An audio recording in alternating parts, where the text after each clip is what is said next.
Praise to the lord. ఈరోజు దేవుడు మనకిచ్చినటువంటి వాగ్దానం ఏమిటంటే, మొదటి దినవృత్తాంతముల గ్రంథము 16వ అధ్యాయము 27వ వచనం. ఘనత ప్రభావములు ఆయన సన్నిధిన ఉన్నవి. ఆమెన్. ఎవరైతే దేవుని ఘనపరుస్తారో ఆయన వారిని ఘనపరుస్తాడు. అట్లాగే మనము గొప్పవారిగా మార్చబడాలన్నా, ఉన్నతమైన వ్యక్తులుగా మార్చబడాలన్నా, ప్రభావవంతమైన వ్యక్తులుగా మార్చబడాలన్నా, మన ద్వారా గొప్ప కార్యాలు జరగాలన్నా అవన్నీ దేవుని సన్నిధిలో ఉన్నాయి. అంటే దేవుని సన్నిధికి ఎప్పుడైతే మనం వస్తామో అప్పుడు ఆయన మనల్ని గొప్పవారిగా మారుస్తాడు. దేవుని సన్నిధికి ఎప్పుడైతే మనం వస్తామో ఆయన అప్పుడు మనల్ని ప్రభావవంతమైన వ్యక్తులుగా మారుస్తాడు. దేవుని సన్నిధికి ఎప్పుడైతే మనం వస్తామో అప్పుడు ఆయన మనలను గొప్పవారిగానో ప్రభావవంతులుగానో మారుస్తాడు. ఆయన సన్నిధికి మనము రావాలి.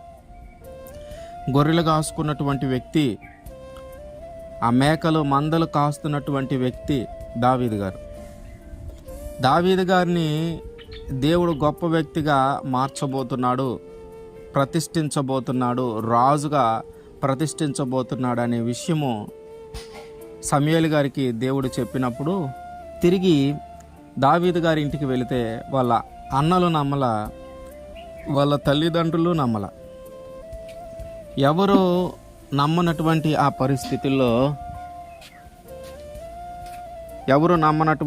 ఆ పరిస్థితుల్లో దేవుడు ఆయన్ని ఎన్నుకున్నాడు. దేవుడు ఆయన్ని గొప్ప వ్యక్తిగా మార్చాలి అనే ఒక నిర్ణయం తీసుకున్నాడు. కారణం ఏమిటి అని చూస్తే, దావీదు గారు అడవిలో ఉన్నప్పుడు, అంటే గొర్రెలను మేకలను కాయటానికి అడవికి వెళ్ళినప్పుడు ఎప్పుడు కూడా దేవుణ్ణి స్తుతిస్తూ ఉండేవాడు.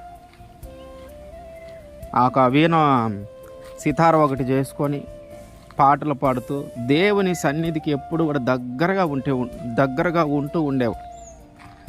దేవుని సన్నిధికి ఆయన దగ్గరగా ఉండటాన్ని బట్టి, నిత్యము దేవుణ్ణి స్తుతించటాన్ని బట్టి, అట్లాగే పూర్ణ మనసుతో, పూర్ణ ఆత్మతో, పూర్ణ బలముతో దేవుని సన్నిధికి దగ్గరగా ఉండటాన్ని బట్టి దావీదు గారిని దేవుడు ఆశీర్వదించాడు, గొప్ప వ్యక్తిగా మార్చాడు, ఒక ప్రభావవంతమైన వ్యక్తిగా మార్చాడు. అట్లాగే మనము కూడా దేవుని సన్నిధికి దగ్గరగా ఉంటే, మనము కూడా దేవుని సన్నిధికి సమీపంలో ఉంటే, మనము కూడా దేవుని సన్నిధిలో ఉంటే ఆయన సన్నిధిలో ఘనత ప్రభావములు ఉన్నాయి కనుక ఆయన సన్నిధిలోకి వచ్చినటువంటి మనకి కూడా ఆ ఘనత ప్రభావములు ఆయన చెందేలాగా చేస్తాడు. ఆయన సన్నిధికి మనం వస్తే ఆయన మనల్ని గొప్పవారిగా మారుస్తాడు.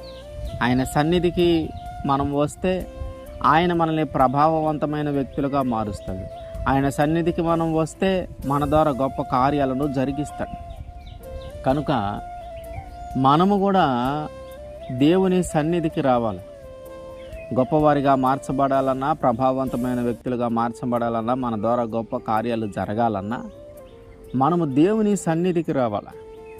మనం ఎప్పుడైతే దేవుని సన్నిధికి వస్తామో ఆ సన్నిధిలో ఘనత ప్రభావములు ఉన్నాయి కనుక దాని ద్వారా దేవుడు మనల్ని ఘనపరుస్తాడు, ప్రభావవంతమైన వ్యక్తులుగా మారుస్తాడు. ఆమేన్.